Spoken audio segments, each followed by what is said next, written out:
The wilderness of the Canadian North has called to host Bob Foulkrod. Here, the temperatures outside are plummeting, but the whitetail rut's heating up.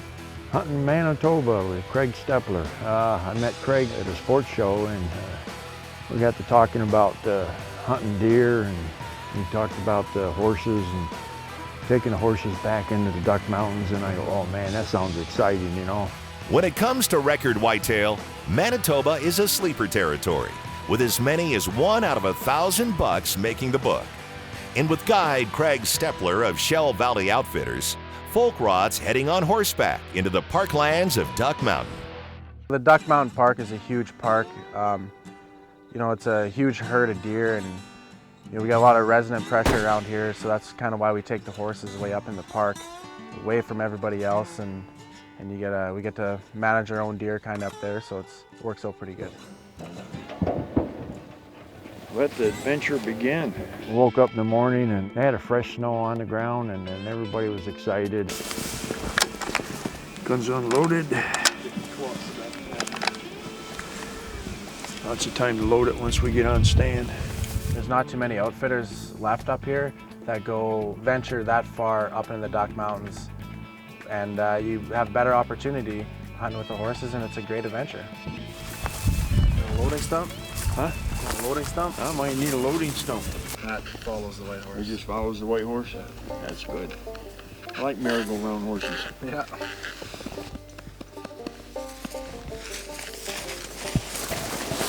This isn't your average, hunt where you just go out and get in the shooting house and wait for them to come into the field.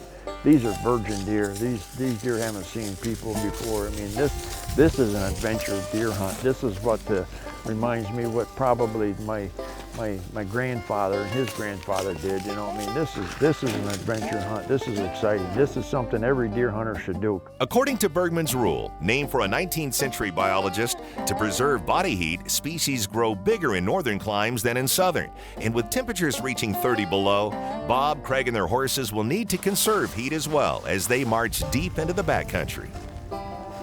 Get off here.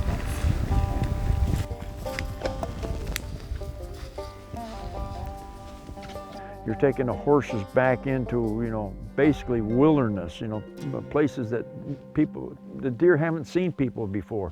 You're hunting virgin deer. Are they deer? Yeah, they're sensitive. The wolves hunt them up here, so they know what being hunted is. We walk up here and stand, step down the trail. Okay. I'll lead you to it.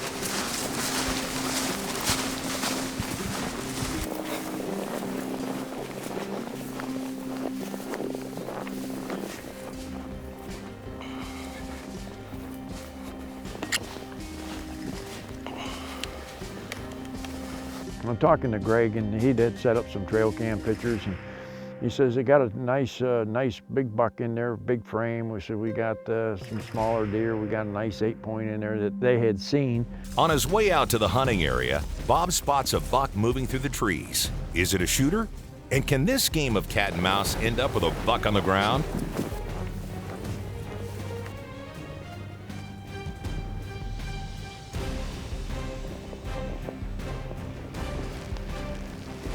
Nice buck down there.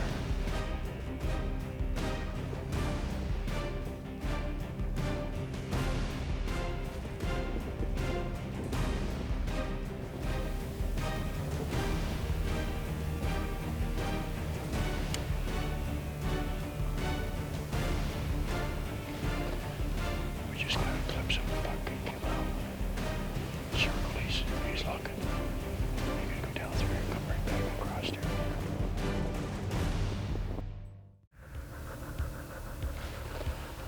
We just got a glimpse of a buck that came out. Circle, he's looking. You gotta go down through here and come right back across here again. I didn't get a good enough look at him, but I don't think he was a big buck. We couldn't see as much as we would like to. We got a glimpse of a buck here and a doe there, but we were hunting this clear cut that they had basically planted back full of pine trees. We got too many trees.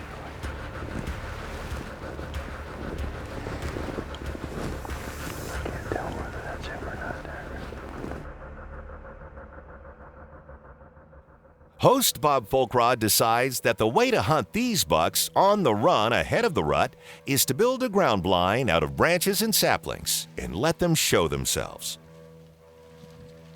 I says, man, I says, we can get right in that point right there and make ourselves a ground blind, and I think this will work.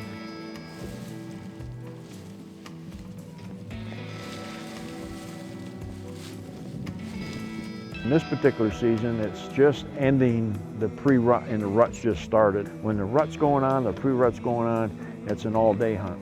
It's actually 7:30, and we'll be here until 5:30 or until we shoot something. Every day, 2 does. This time of year, you don't see too many does by themselves. That buck has got to be in back of him there someplace. We got in our ground blind, and things was happening, I mean, like right now. I mean, just clear down at the other end, like 300 and some yards. Anytime you see does, you're going to see bucks.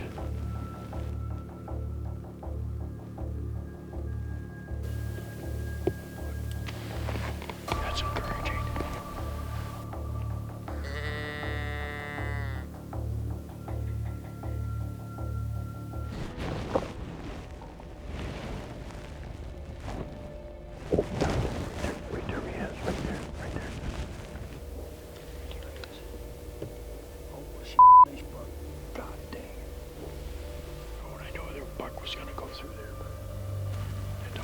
Much time though. I mean, it's one of them deals.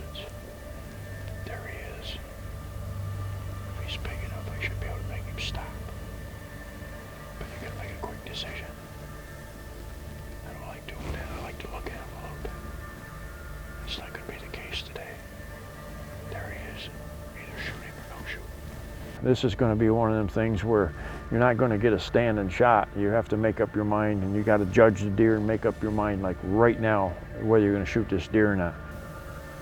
He looked like he was a pretty decent buck, but I don't know for sure. He could come out here any place. I'll kill him next time he comes out.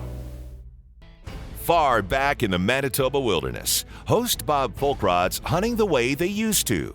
Now he has to face falling temperatures, dimming daylight, and bucks on the run. Look at that squirrel up on that limb. Every day. Holy crap, there's that buck right there, son. He got away from me. God dang.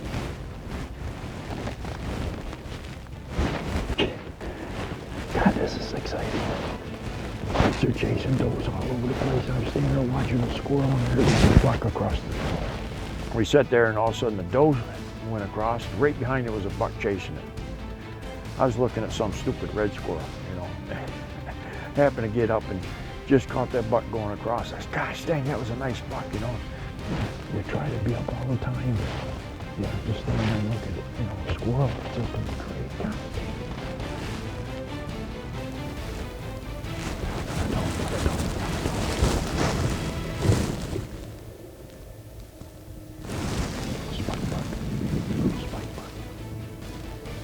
Boom, there goes a spike, and there goes a doe, and there goes the buck back across again, and I go, man, I'm thinking that was a pretty good buck.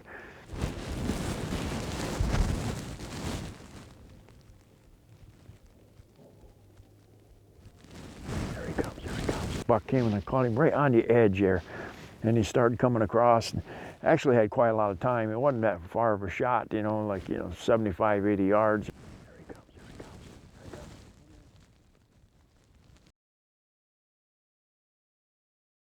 It hit him hard.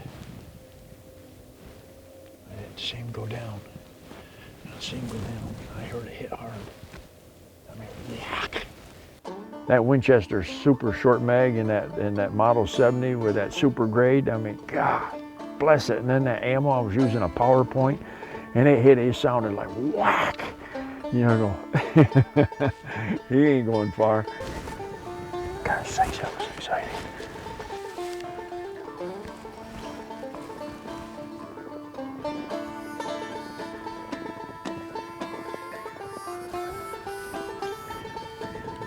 There's his track right here. Look at the white belly. There's a white belly on him. All right. You down, big guy? Huh? You wouldn't be laying there like that if you wasn't. Let me see. Oh yeah. Gun's unloaded.